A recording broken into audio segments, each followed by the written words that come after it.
Olá, gente, tudo bem? Nós terminamos a última leitura com Rebeca mandando Jacó lá para o irmão dela, Labão, fugido de Esaú, que queria matar ele, e Esaú sem entender nada, achando que a mãe, né, e o pessoal estava pensando na parte, queria hereditariamente uma pessoa com o mesmo sangue de Abraão e não entendeu as bênçãos espirituais.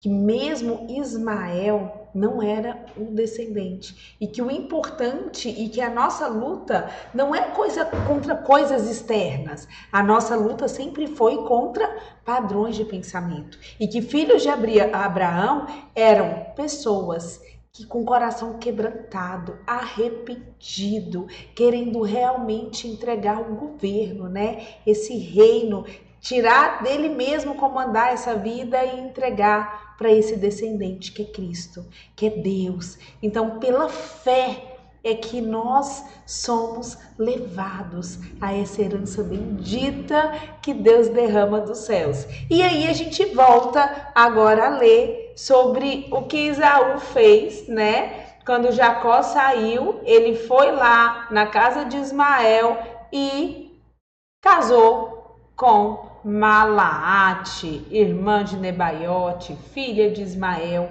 filho de Abrão, além de outras mulheres que já tinha. Então, essa foi a história da vez passada e agora nós vamos atrás do nosso Jacó, do nosso personagem interno, desejoso, cobiçoso, cheio de sonhos, com desejo dessa bênção independente de ser a vontade de Deus ou não. É aquele que não mede esforços para fazer o que ele acredita que traria felicidade. Então a gente vê Jacó saindo, fugido de longe do pai e da mãe, lá para a terra de Labão. Então Jacó partiu de Berseba e foi para Arã. Chegando em determinado lugar, parou para pernoitar, porque o sol já havia se posto. Tomando ali umas pedras, usou-a como travesseiro e deitou-se. E teve um sonho na qual viu uma escada apoiada na terra, o seu topo alcançava os céus e os anjos de Deus subiam e desciam por ela. Ao lado dele estava o Senhor, que lhe disse: Eu sou o Senhor, o Deus do seu pai Abraão, o Deus de Isaque. Darei a você e a seus descendentes a terra na qual você está deitado. Seus descendentes serão como o pó da terra e se espalharão para o oeste e para o leste, para o norte e para o sul. Todos os povos da terra serão abençoados por meio de você e sua descendência. Estou com você e cuidarei de você aonde quer que vá. Eu trarei de volta a esta terra e não deixarei enquanto não fizer o que lhe prometi. Quando Jacó acordou do sono, sem dúvida, o Senhor está presente neste lugar, e eu não sabia, e teve medo, e disse: Temível é este lugar. Não há outro senão a casa de Deus. Esta é a porta dos céus. Tem muita coisa que a gente pode falar desse texto. Primeiro, nessa terra, o que Deus estava mostrando é que ali, naquela descendência, iria ter de novo essa religação dos céus e da terra, que Deus ia através, isso simboliza essa religação que aconteceu por meio de Cristo, nessa terra específica. E é engraçado que quando Deus se apresenta, Ele apresenta que eu sou o Senhor, Deus de seu pai Abraão e seu Deus de Isaque.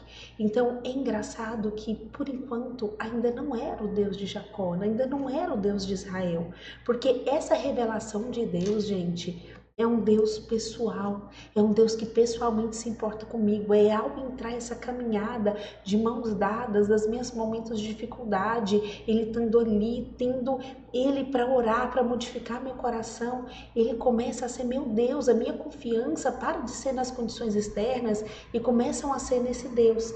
Às vezes eu falo muito e professo muito minha fé para o Henrique, falo, Henrique, existe um Deus, mas enquanto esse Deus que é meu, que quando eu tô triste é com ele que eu falo, quando eu tô alegre, que as minhas dificuldades é ele, que eu começo uma caminhada onde eu sei que ele vai me moldar, eu sei das minhas dificuldades, eu sei das minhas dores, eu sei dos meus problemas no coração, eu sei das minhas incapacidades, mas eu não confio em mim, eu confio no Deus que me sustenta. Esse meu Deus só vai se tornar o Deus do Henrique quando ele iniciar essa caminhada junto. Quando ele, nos momentos da dificuldade, nos momentos de medo, ele orar, ele abrir esse altar, ele invocar. Quando ele pessoalmente abrir a Bíblia e começar a ouvir e entender quem é esse Deus. E é engraçado que existe uma benção aqui. Jacó, ele está o tempo todo atrás da bênção. E você vai ver que mesmo que Deus prometeu abençoar, mas ainda há muita confusão no coração de Jacó. Quando ele vai esgotando todas as possibilidades, né? Primeiro ele tenta no casamento com as mulheres, depois ele tenta com dinheiro, ele vai tentando. Enquanto não esgota todas as possibilidades do coração, ele não entende que Jesus basta. Deus basta.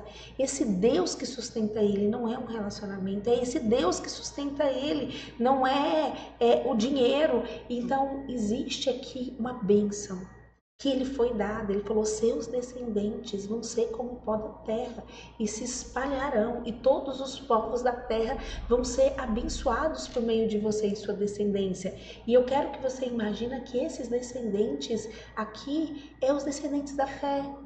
Todas as pessoas que acreditam e desejam andar uma vida com Deus, eles vão se espalhar. Hoje, gente, às vezes tem ali, ó, seu vizinho de 3 casas depois, sentado, orando, falando com Deus, se transformando para lá no emprego dele abençoar. Então, nós temos além de essa identidade de somos filhos de Deus pela fé, por entregar o controle, por nos submeter a Ele, nós também temos essa missão de restauração do mandato cultural, social e espiritual. Então, a gente tem uma função. O Henrique, ele é um abençoador dos outros povos da terra. Então, todos os povos da terra serão abençoados por meio dessa descendência que Deus ia andar com Jacó, com essa pessoa que tinha sim ambição, cobiça, suplantador, enganador, e ao moldá-lo ele ia transformar em Israel. E através de Israel, que errou milhares de vezes como nós erramos, né? Ele iria, através de Cristo, dessa descendência, restaurar essa conexão. E todos aqueles que acreditassem iriam se espalhar pela terra. Olha para você ver, a gente lê a Bíblia hoje vendo o que Deus fez com o cristianismo, vendo que a palavra de Deus não passa, vendo assim, ó, Império Romano caindo, todas essas coisas que contaram aqui caindo, e a palavra de Deus viva. E você vê que há 4.500 anos atrás, Deus estava prometendo algo que hoje é cumprido. Olha que coisa linda. E aí ele falou, onde quer que você vá, eu trarei de volta essa terra e não deixarei enquanto não lhe fizer o que prometi. A Bíblia mesmo interpreta a Bíblia. Tem uma parte que diz que Deus, né, ele é pai e ele açoita os filhos para entrar no caminho. Então, às vezes a gente vai andando com Deus, a gente vai se cansando do tanto que a gente vai se arrependendo, do tanto que a gente vai vendo e Deus vai modificando. E aí vai passando 1 ano, 2 anos, 10 anos, você vai olhando para trás e vai falando, Deus restaura, Deus muda, oh meu Deus, Deus promete. E aí ele teve medo, porque temível é este lugar, não há outro senão a casa de Deus, essa é a porta dos céus. Então é realmente esse encontro com Deus, é um encontro onde ele quebra tudo em você e te deixa pronta para ser um vaso de barro nas mãos do oleiro, sendo reconstruído para ser enchido desse Espírito Santo maravilhoso. É um tesouro em vaso de barro, né? Na manhã seguinte, Jacó pegou a pedra que tinha usado como travesseiro e a colocou no pé como uma coluna e derramou óleo no seu topo. E deu o nome de Betel àquele lugar, embora a cidade anteriormente se chamasse Luz. Então Jacó fez um voto dizendo, se Deus estiver comigo, cuidar de mim nesta cidade, nesta viagem que eu estou fazendo, prover a comida e a roupa e levar-me de volta em segurança à casa do meu pai, então o Senhor será meu Deus. Então existia uma caminhada que ele falou e você vai ver que é exatamente essa aliança que ele vai fazer. Ele vai cuidar dele, ele vai estar com ele ali enquanto ele vai estar casando, organizando, ele vai prover comida, ele vai cuidando e aí no retorno, na volta, porque quando ele voltasse para aquela terra, né, onde a descendência dele ia tomar conta, aí sim ele ia ver do tipo, agora você é meu Deus. Agora eu confio tudo em você. É muito lindo. E esta pedra que hoje coloquei na coluna servirá de santuário de Deus, e de tudo o que me deres, certamente te darei o dízimo. Gente, dízimo é a parte de Deus, é retornar, é acreditar que Deus que está te suprindo. É Deus que te dá seu salário, é Deus que te dá o oxigênio, é Deus que te dá a comida, é Deus que te supre. A gente não devolve o dízimo, né? Porque o dízimo não é nosso, o dízimo é primícia, primazia, é entrega para Deus. E é uma entrega para Deus de mostrando, gente, esse aquecimento.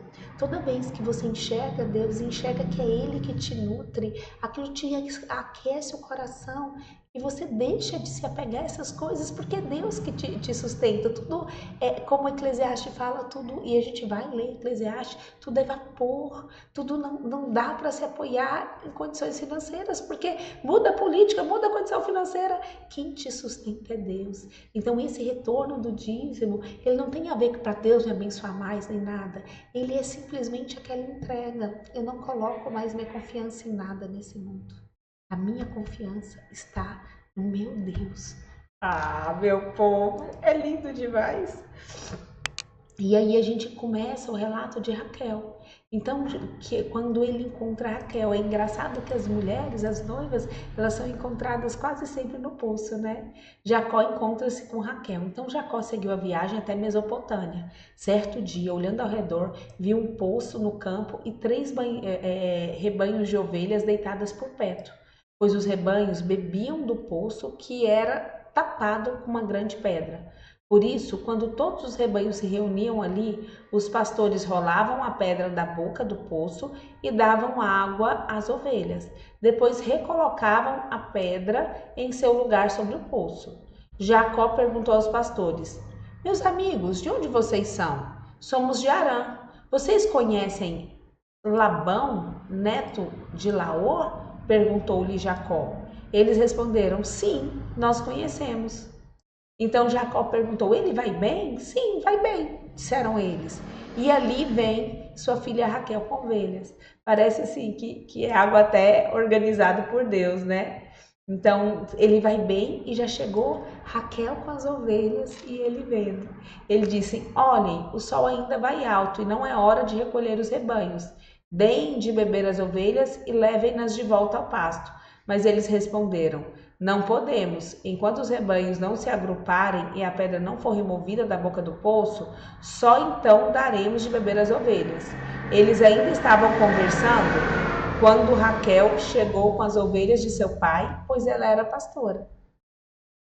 Quando Jacó viu Raquel, filha de Labão, irmão de sua mãe, as ovelhas de Labão aproximou-se. E as ovelhas de Labão aproximou-se e removeu a pedra da boca do poço e deu beber às ovelhas do tio Labão. Depois beijou Jacó beijou Raquel e começou a chorar bem alto. Gente, é engraçado, né? Deus, ele vai contando esse relato e aí ele já vai contando que quando Jacó vai, ele já chega no lugar certo. Quando ele pergunta do tio, já vem Raquel. Lembra muito a história de Rebeca, né? Uma pré-figura. Só que dessa vez, quem oferece água do poço ali tinha uma pedra enorme. Tinha algo que tampava. A Raquel sempre tinha que ficar esperando alguma coisa. É como se tivesse algo atrapalhando aquela prosperidade. E ele já chegou. E quem deu de beber já foi logo Jacó. Jacó já chegou abençoando. E quando ele viu a Raquel, ele já chorou alto. A gente tem que lembrar que é um menino perdido à procura de uma bênção. Mal conseguiu essa bênção, já foi expulso expulso, porque tinha o irmão Esaú que iria pegar ele. Ele viveu o tempo todo debaixo da barra da saia da mãe, ele gostava de ficar quietinho. Então isso para ele é uma mudança. Ele falou com Deus, Deus prometeu coisas para eles. Então é um menino que, quando ele encontra a Raquel, a única coisa que ele tem é choro, do tipo, encontrei você, entendeu? Então começa a ser Raquel, essa sensação que o que ele tinha da mãe, ele começa a ter com Raquel. Então contou para Raquel que era parente do pai dela e filho de Rebeca. E ela foi correndo contar tudo ao pai. Lembra, gente, que Labão lembra de Isaac, lembra da riqueza. Logo que Labão ouviu as notícias acerca de Jacó, seu sobrinho correu ao seu encontro, abraçou e beijou. Depois levou-o para casa e Jacó contou-lhe tudo o que havia ocorrido. Então Labão disse: você é sangue do meu sangue. Bora entender esse relato, que isso aqui eu acho muito interessante, muito interessante. Jacó chegou. Quando ele chegou lá, lembra que Jacó nunca teve ninguém que o amasse. Isaac deixava claro a preferência de Esaú, mesmo todo mundo falando que Esaú era só do lado de fora, não era ele que era da promessa, etc. Tal. Isaac gostava da caça de Esaú. Jacó nunca foi aceito ali pelo pai. E aí ele chega até Labão, ele encontra Raquel, ele encontra de novo. E você sabe o que Labão faz? Ouve todo o relato. Aqui deixa explicitamente que Jacó contou tudo. O que ele contou tudo? Ele contou que era rejeitado. Ele contou que a mãe disse que a bênção era para ir para ele. Ele contou que ele enganou Isaac. Ele contou tudo. Então tudo é o quê? Eu estou fugido porque meu irmão quer me matar porque eu roubei a bênção dele. E Labão ouve aquilo, abraça, aceita Jacó e fala assim: você é sangue do meu sangue. Do tipo assim, não tem condenação, não tem nada, tem uma aceitação do tipo, sabe, essa passada para trás, sabe, esse suplantador, sabe, esse enganador? Pois é, eu penso igual. O seu jeito de pensar é o meu jeito de pensar. Você é sangue do meu sangue. Nossa! Então ele recebeu uma aceitação completa das dificuldades, as mesmas dores do coração de um era de outro, e a gente vai ver que eles eram sangue do sangue mesmo. Então houve uma sensação completa. Imagina a alegria de Jacó de estar sendo aceito de toda forma. E às vezes a gente vê muito isso na vida real, porque o que acontece? Se você é muito vaidosa e você encontra uma pessoa e vai casar com uma pessoa que é tão vaidosa com você, é um achado, é uma alegria, né? Você é sangue do meu sangue, nós dois somos vaidosos. Mas essa visão errada, ela vai sendo distorcida cada vez que faz uma pessoa exige a vaidade do outro. Se uma pessoa engorda, a outra já acha ruim, daqui um pouquinho começa plásticas, às vezes aparece uma pessoa mais bonita, tem a traição. Vamos dar um exemplo, às vezes você é muito ambiciosa, você casa com alguém ambicioso e fala: meu Deus, encontrei, nós dois pensamos iguais, é sangue do meu sangue, né? É do tipo... E aí, quando você começa a ver, os dois começam a ser tão ambiciosos que um vai querendo a coisa do outro, e aquelas visões distorcidas, esses pensamentos distorcidos, eles vão cobrando caro, tá? Então, existem algumas coisas que às vezes é um confronto, uma não aceitação do que é errado.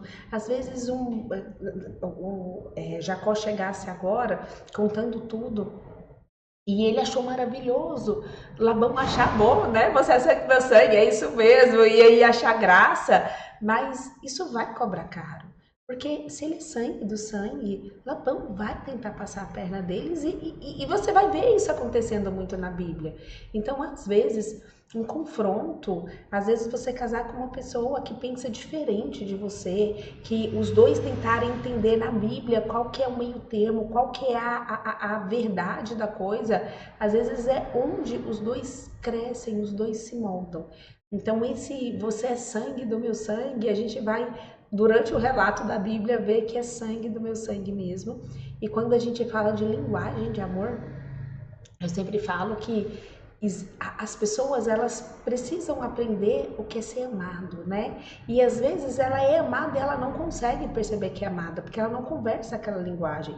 Então a gente tem basicamente 5 linguagens de amor. Então a gente tem tempo de qualidade. Tem pessoas que enquanto você pode dar todos os presentes do mundo, se você não tira um tempo de qualidade, a pessoa não consegue. Tem gente que é presente, às vezes trazer uma balinha, colocar um bilhete. Tem outros que é palavra de afirmação. Às vezes o pai é maravilhoso, mas não fala eu te amo, a pessoa não consegue entender. O quarto por exemplo, é carinho. Tem gente que precisa de toque físico, a Vitorinha é assim, eu preciso estar abraçando, beijando ela, entendeu? Para ela conseguir entender. E o quinto é gestos. Às vezes, do tipo, o marido pode falar eu te amo, pode dar um presente, mas você não lava a vasilha, se ele nos faz uma comidinha de vez em quando, você não faz um serviço, não tira o lixo para fora, eu não me sinto amada, né? Então a gente tem 5 linguagens de amor descritas de uma pessoa que pensou muito sobre isso. Mas a sexta linguagem de amor, eu sempre brinco que é o confronto. O confronto é uma linguagem de amor, porque e Deus mostra muito isso pra gente, porque a gente só disciplina, a gente só conversa, a gente só gasta energia para tentar levar a outra pessoa a ver diferente se a gente ama. Então, a minha oração é que a gente comece, né, a observar mais que as pessoas que aceitam de bom grado algumas dificuldades, que quando você vai falar mal de alguém, a pessoa te ajuda a falar mal. Mesmo às vezes você tá com raiva e você quer alguém que concorde com a sua raiva, e às vezes não é um bom jeito, porque a gente vai só aumentando essas distorções mentais. E nossa guerra é contra padrões de pensamento. Bora orar? Senhor Deus, Senhor, nos guie nesse estudo.